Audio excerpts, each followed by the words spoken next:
बिस्मिल्लाहिर्रहमानिर्रहीम। आज हम एक ब्लड टेस्ट को डिस्कस करने जा रहे हैं। इस ब्लड टेस्ट का नाम है Congo virus, blood test for Congo virus. ये एक केस प्रेजेंट हुआ है, एक नया टेस्ट है, इसको हम एक्सप्लेन कर लेते हैं। इस टेस्ट का जो पैथोलॉजिकल नेम या लैब नेम है वो होता है CCHF। इस टेस्ट को कहते हैं CCHF। अब पहले हमें इसकी एब्रीविएशन का पता होना चाहिए। CCHF 4 अल्फाज का ये एब्रीविएशन है। CCHF, पहले C से मुराद क्रेमियन, दूसरे C से कोंगो, तीसरे H से हेमरेजिक और F से fever. Crimean, Congo, haemorrhagic, fever. Crimean, Congo, haemorrhagic, fever. Crimean Congo basically उस इलाके का नाम है जिसमें ये सबसे पहले वायरस डिटेक्ट किया गया, Republic of Congo. Crimean Congo, haemorrhagic fever, क्योंकि इस वायरस के बाद टेम्परेचर होता था और उसके साथ पेशेंट को ब्लीडिंग यानी हेमरेज स्टार्ट हो गई, इसलिए इसका नाम है CCHF, क्रेमियन कोंगो हेमरेजिक फीवर। ये एक वायरस है, जैसे कोरोना वायरस है, हेपेटाइटिस वायरस है, एड्स वायरस है, ये तमाम वायरस हैं।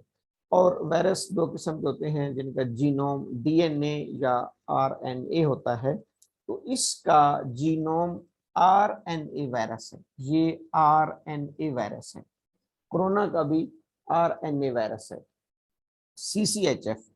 अब इसको डिटेक्ट करने के लिए कि आया ये बॉडी में है या नहीं, जैसे कोरोना के लिए टेस्ट किए जाते हैं, तो हमेशा दो किस्म के मेन टेस्ट किए जाते हैं, एक को इनडायरेक्ट और एक को डायरेक्ट कहते हैं।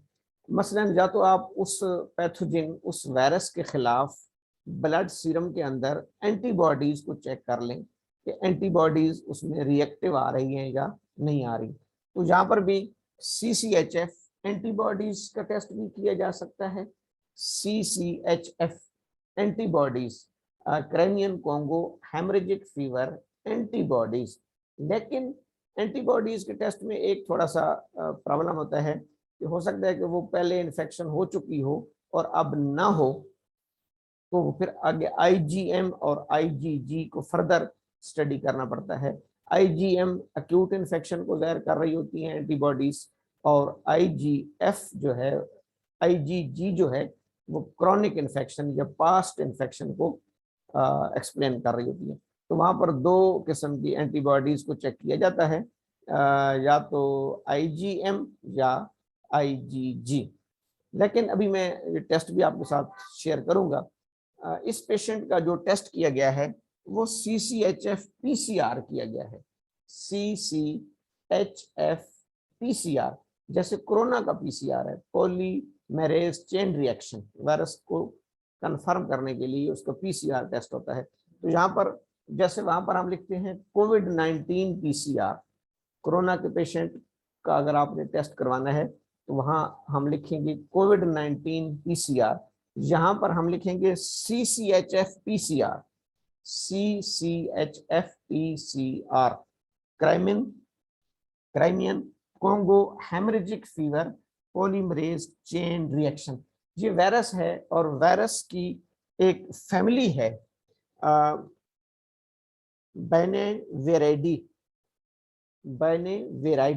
बैनेवेराइडी फैमिली से इस वायरस का ताल्लुक है। और दूसरी अहम बात, जैसे कोरोना के लिए भी ये लफ्ज यूज होता था, ये वाले वायरसेस जूनोटिक वायरसेस कहलाते हैं या जूनोटिक डिजीजेस कहलाती हैं। जूनोटिक डिजीजेस, जू का मतलब एनिमल, जूनोटिक यानी वो डिजीजेस, वो इन्फेक्शंस जो एनिमल से ह्यूमन में ट्रांसफर होती हैं, फिर ह्यूमन टू ह्यूमन ट्रांसमिट हो सकती हैं। उनको जूनोटिक डिजीजेस कहा जाता है। तो ये भी जूनोटिक डिजीजेज है, कोंगो वायरस। बुनावेरिडी फैमिली हो गई वायरस की, जूनोटिक डिजीज हो गई, और इसके लिए टेस्ट हम क्या कराते हैं, CCHF PCR। मैं एक टेस्ट भी यहाँ पर शेयर कर दूं।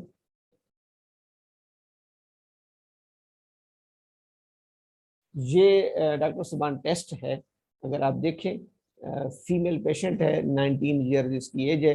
ये NIH से टेस्ट कराया गया है, नेशनल इंस्टीट्यूट ऑफ हेल्थ से।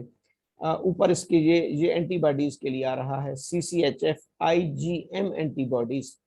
IgM यानी अक्यूट एंटीबॉडीज, लेकिन इन्होंने एंटीबॉडीज को चेक नहीं किया, क्योंकि एग्जामिनेशन रिक्वायर्ड में ये लिखा हुआ था कि CCHF PCR किया जाए। स्पेसिमेन ब्लड, स्पेसिमेन क्या लिया था, ब्लड। एग्जामिनेशन रिक्वायर्ड क्या था, CCHF PCR। इसका PCR का टेस्ट हुआ है, ये है इसकी PCR, और आगे रिजल्ट इसका रहा है पॉजिटिव, यानी इसके अंदर कोंगो वायरस पॉजिटिव आ रहा है। CCHF PCR इसका रिजल्ट क्या रहा है, पॉजिटिव। अगर यहाँ पर नेगेटिव होता तो फिर इसका मतलब है कि इसको कोंगो वायरस की इन्फेक्शन नहीं है। यहाँ पर कोंगो वायरस पॉजिटिव आ रहा है क्योंकि PCR पॉजिटिव है। तो ये चीज थोड़ी सी हमें पता होनी चाहिए कि इसमें एग्जामिनेशन क्या लिखेंगे, CCHF PCR, या किसी शख्स को शक है, क्योंकि एंटीबॉडी थोड़ा चीप टेस्ट होता है, सस्ता टेस्ट होता है, तो आप उसमें CCHF एंटीबॉडीज IgM भी करा सकते हैं, उससे भी आपको समझ आ सकती है कि इस वक्त इन्फेक्शन है या नहीं है। इन्होंने डायरेक्ट उसका PCR चेक किया है। ये इसका टेस्ट था। अब इसमें यह है कि इस वायरस की इन्फेक्शन के बाद तकरीबन वही रेस्पिरेटरी ट्रैक्ट वाली सारे जो है ना इलामात आती हैं, फीवर होता है, बॉडी एक, ये डेंगू के साथ थोड़ा सा ज़्यादा मिलता है। इसमें जो है वो बॉडी एक होती है, बहुत ज़्यादा जिस्म में दर्द, बल्कि हड्डियों में दर्द महसूस होता है। तो मोस्ट प्रोबेबली जो इंटरनेशनल रिसर्च पेपर्स हैं उनमें होम्योपैथिक पॉइंट ऑफ व्यू से इसके लिए जो मेडिसिन रिकमेंड की गई हैं, वो एक तो आर्सेनिक एल्बम है, आर्सेनिक एल्बम, जो कि हम अपनी सिम्टम्स के मुताबिक कोल्ड से एग्रेवेशन हो रही है, रेस्टलेस है, उन तमाम बुनियाद पर हम आर्सेनिक एल्बम यानी जिसको चिल टेम्परामेंट कहते हैं, इसके साथ इसके लिए यूपिटोरियम परफोरेटम, ये बड़ी अहम मेडिसिन है। डेंगू में भी हम यूज कराते हैं, इसमें भी कराते हैं। Bone breaking fever, bone breaking fever यानी कि हड्डियों का बुखार, हड्डियों को तोड़ने वाला बुखार, बोन ब्रेकिंग फीवर, ये यूपिटोरियम परफ आ जाएगी। जेलसीमियम और बेलाडोना अगली सेकंड लाइन में आएंगे कि अगर पेशेंट बुखार की वजह से चुपचाप गुमसुम ड्राउजीनेस में है, जलसीमियम में क्योंकि डलनेस, डिबेलिटी, ड्राउजीनेस, ऐसी चीज़ें आ रही थी। बेलाडोना में मरीज बहुत ज़्यादा बेचैन होता है और उसमें उसको थोड़ा सा जो है जिसके कहते हैं कि हिजियान वगैरह भी हो रहा होता है, तो उसमें हम रेडनेस आ रही होती है तो वो बेलाडोना यूज करेंगे। अगर लैब रिपोर्ट में प्लेटलेट्स डाउन हो जाएं, क्योंकि प्लेटलेट्स जब डाउन होते हैं, इस पेशेंट में भी बहुत डाउन हो गए थे, अब थोड़े से इंप्रूव कर गए हैं, तो वहां पर हम क्रोटेलस देते हैं, क्रोटेलस, क्रोटेलस हॉरिडस, क्रोटेलस। अगर प्लेटलेट्स डाउन हो जाए तो यूं ये कोंगो वायरस के केस को भी हम मैनेज कर सकते हैं। थोड़ी सी इसके बारे में नो हाउ हमें होनी चाहिए कि ये एक वायरल डिजीज है, जूनोटिक डिजीज है। वायरस की फैमिली मैंने बता दी। इसको डायग्नोस करने के लिए क्लिनिकल डायग्नोसिस, लेकिन क्लिनिकल डायग्नोसिस में क्योंकि आपको सिम्टम्स वही मिलती हैं, डेंगू वाली और कोंगो वाली तकरीबन सेम है, थोड़ा बहुत कोविड के साथ भी मैच कर जाता है। तो कंफर्म डायग्नोसिस के लिए हम इसका CCHF एंटीबॉडीज या CCHF PCR कराएंगे, वहां से हमें इसकी डायग्नोसिस हो जाएगी।